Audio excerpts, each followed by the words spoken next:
Hey everyone. Okay, so for those of you who are, you know, who've been in my channel for quite a while here, you know my stance with Star Wars.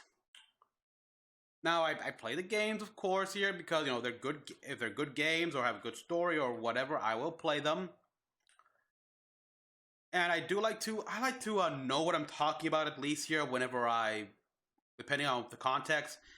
But generally speaking, I'm not a fan of Star Wars here. Unlike other franchises, I don't go out of my way to really read the comics. I don't buy the books. I watched the show. I did a reaction to Rebels a bit. I did I did reactions to the trailers of the movies and stuff like that here, and like I said, the games. Don't get me wrong. I mean, I get entertainment out of Star Wars, but I am not like a diehard fan here. I'm never going to cosplay for as a stormtrooper or Star Wars character. I'm always gonna criticize it for a lot of stuff. But yeah, that's the thing. When I criticize something, I like to know what I'm talking about. I like to have some information, know the lore, and all that jazz. So, I'm not blowing hot air.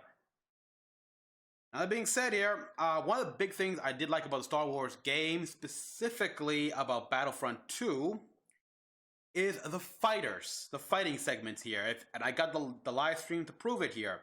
Whenever went on the TIE Fighters or an X-Wing, I enjoyed going to first person and just feeling what it's like here. It's wow, it was made to be in 3D here. I wish I had a 3D sense, but the best way they could actually make it more immersive is if they remove all the little game icons that tell you the targets here. Like there's far back there is a TIE fighter or your enemy target or whatever like that. Just follow the icons. Like remove that here. Let's experience what it's like to actually fight in a dogfight the way that Rebel pilots and Empire pilots fight Imperial, because without any little game mechanic assistance.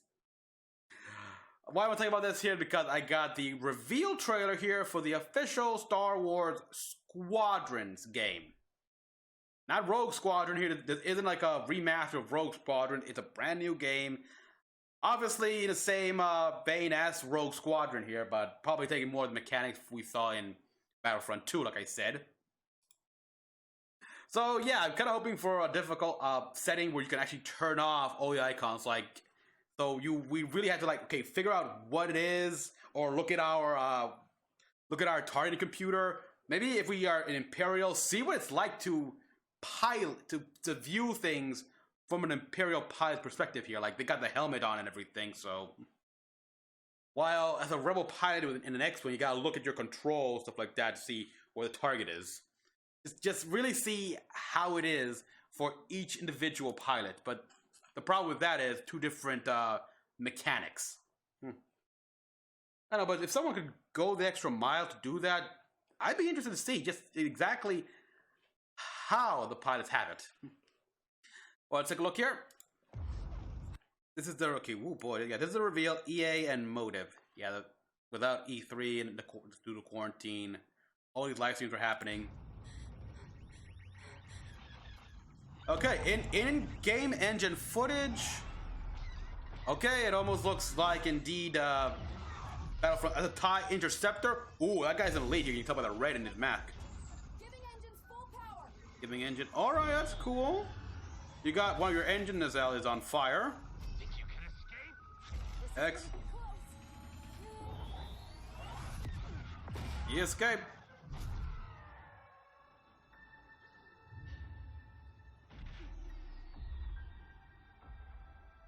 That was good. Pilots. How are you alive? You are the Empire's strength. We do not accept defeat. Remember why we fly. All right, so For hope. For the new republic. for the New Republic. Vengeance Oh, will be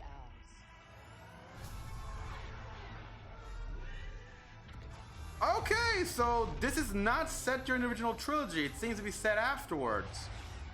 The New Republic, if they mentioned that. Seize that moment. Well, possibly not that long after the destruction of the Death Star. Makes history. I mean, graphically it looks great. A Trandoshan. Squadron. The galaxy's finest.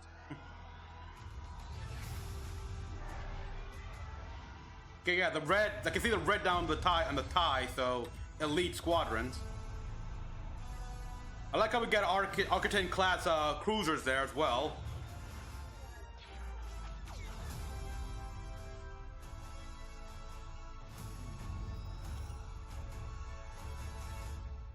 Again, I'm all for this. I mean, let's break it down here. Okay. I got a question here. All right, let's look right here. First of all, there's like the interior of the cockpit, everything like that. Yeah, come on, keep it like that, where we can't see any of the. There's no icon or anything like that to tell us where that guy is aiming or anything like that. Here, they must have. They have to have equipment to tell when the tie has locked onto them, but. Also, so yeah, I guess the red markings on this. So obviously his TIE fighter. I assume his TIE fighter has deflector shields. That's how it survived that being hit. Oh wow! By those asteroid or meteors. Otherwise, that thing should have been destroyed. Also, 129. What, like, is that like the whole mega light unit? Or kilometers per hour. Yeah, they got a unit of measurement there, which I think some people were able to deduce like what it means and what translates to, but yeah, look at that.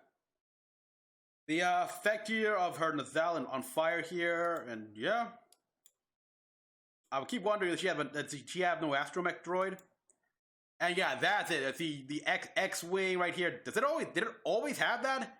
Like, did the TIE Interceptor always have this here? Like, it identifies what you're trying to aim at, but yeah, the target computer. That's what I wonder here. Can you do that? Like, those little nuances we see in the show and in the movies. Can you implement that in this thing here to make it a more realistic, quotation fingers here, Star Wars fighter experience? Yeah. She going speed, and yeah, the facial animation is great here. You can definitely tell they use the engine from Battlefront 2, and yeah, even a Jedi Fallen Order, but next level stuff. And it's EA, so it's a Frostbite engine. The one which the last time I saw them touch the new Frostbite engine was when they were showing off. Look at the hair physics we got in the new Frostbite engine. But yeah, we got that move here. And yeah, like that's what the hell? How did you're like, you banged around that. Oh, wow. Yeah, it has to have deflector shield as well as some serious reinforcing, because any other TIE Interceptor, that would have destroyed it big time. I mean, I know the Interceptor is better than the fighter, but still not that good.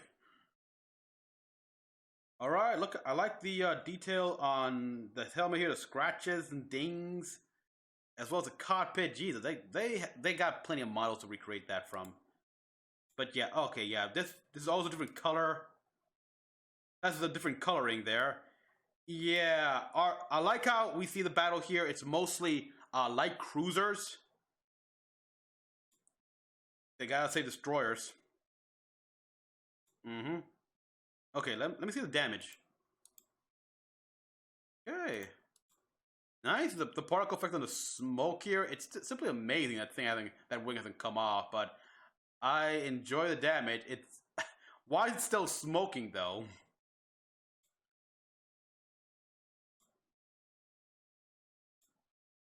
Then we got we got people scarred and everything. Trying to keep morale up for the Imperial fighters, because now they're no longer expendable. Each one counts.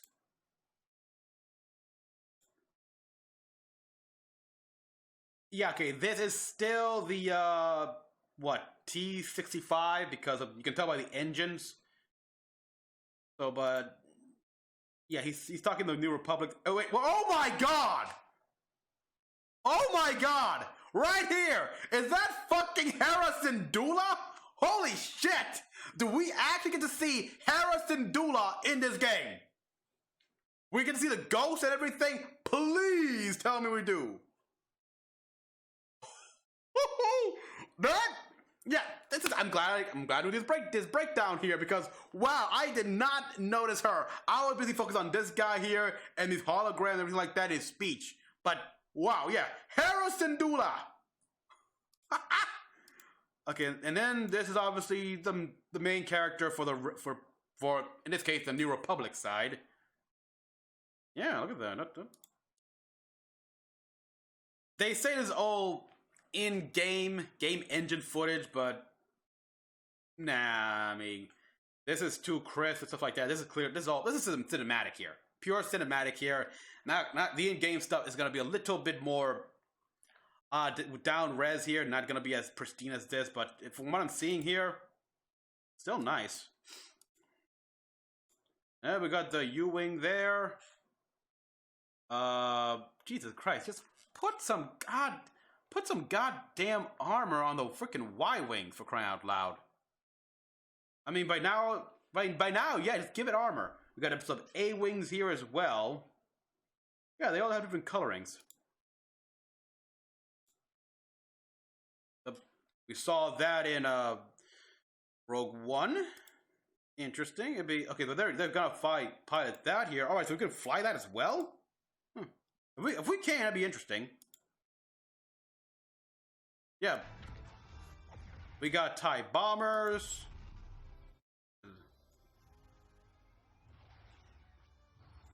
Sound effects is the same.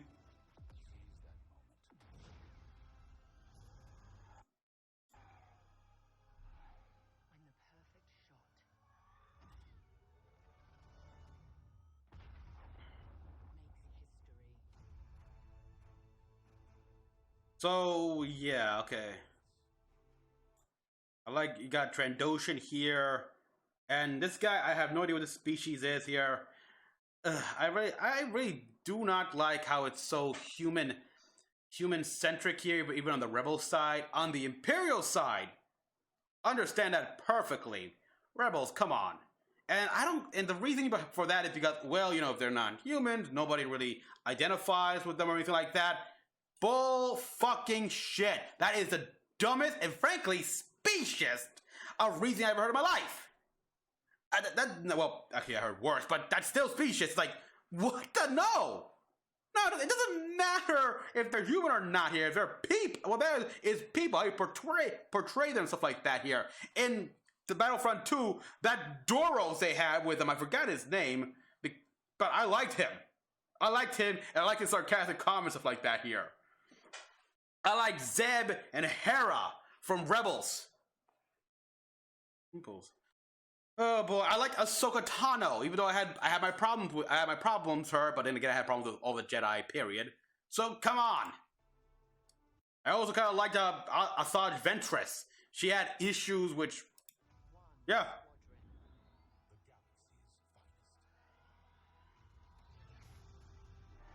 Okay, so he saw an astromech droid right there. Yeah, there he is, an astromech droid.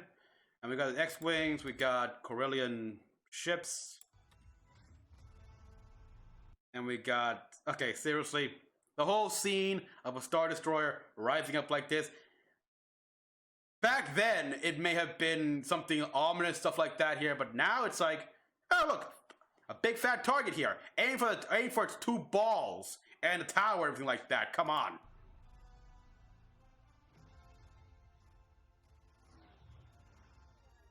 Yeah, I like how even she was smiling there. It's like, oh, target acquired. But yeah, the control system and the dashboard here, the X-Wing. Oh wow. Is this like, is this accurate, or is this a new dashboard they created? Because this could be this is New Republic they mentioned, so I'm assuming they've made some modifications here. But yeah,